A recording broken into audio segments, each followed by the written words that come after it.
on now. You can't even do this. Look.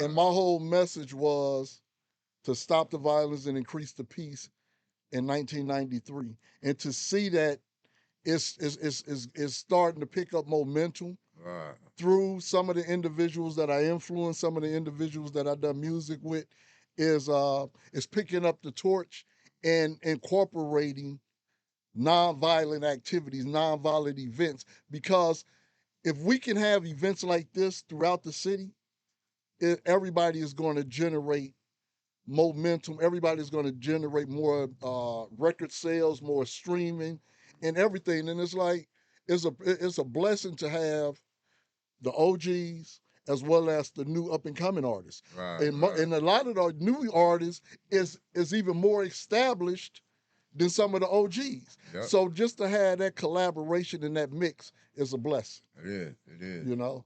It is. And then with you got social media and everything now that's taking over a lot of what the new generation is doing, right? Because when we came up, we didn't have social media. No, You know, no. we barely had beeper. We from that beeper and cell phone age when cell phone first came out, and not many people had them. You know what I'm saying? No. Not many people had them, but now, I mean, it's the norm. You know what I'm saying? Yeah. These kids these days, they can't live without a cell phone. No. I can't live without a cell phone either. Yeah, I can't. Hey, but you know, I mean, and that's the thing. We all got to be able to adapt to the changing circumstances. Yes, sir. Because if you don't adapt, you become obsolete. You become obsolete. You know, and just like, what's the name of the podcast? Riding and Smoking. Riding and Smoking podcast. Right here at the 415 event on 415 day. On 415 and it's a privilege to be here. I just happened to be walking through, and my man Al pulled me to the side and said, Herm, I need to get you on this podcast right now. So I haven't even been in the event. You ain't been in the event yet. I see you, man. But you know, and that's what I was talking about. Is always a privilege to have one of the loved ones on the set, on the block, around the corner, in the club, they acknowledge you.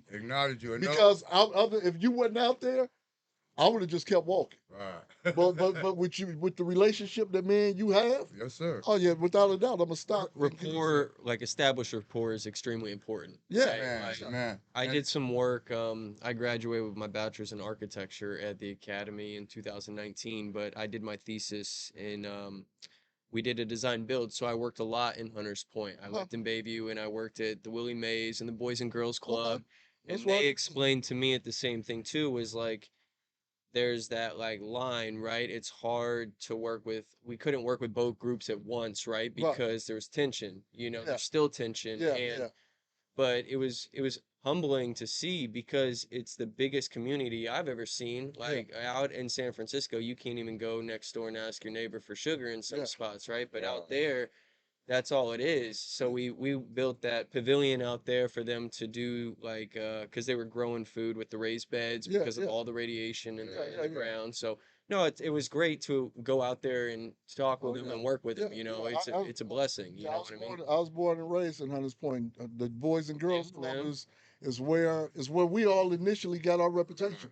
You know, coming up, I know you played ball. The brothers played ball. We all played for Hamilton. That's how we got our initial recognition. That's how we established our reputation initially. Yeah. And then from there, you know, it went to cars, and then from there it went to women. And then from there, the drug gang got involved. And then, you know, if you succeeded, you did. And if you didn't, you know, a lot of people went through trials and tribulations. I'm one of them. You know, I got I got addicted to crack, and that took me down a real dark path.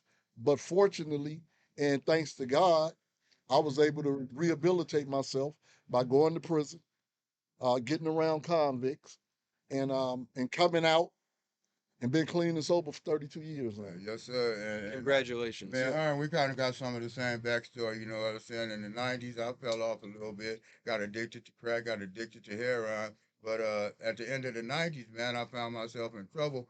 And I took myself to a program. I took myself to a drug program. That's a blessing. Nancy Street program right here in San Francisco. Uh-huh. It was a 2-year program. The program was so good for me, I stayed for 3 years. That's a blessing. And I've been clean and sober ever since I got out. I went in 1998. I got out in 2001.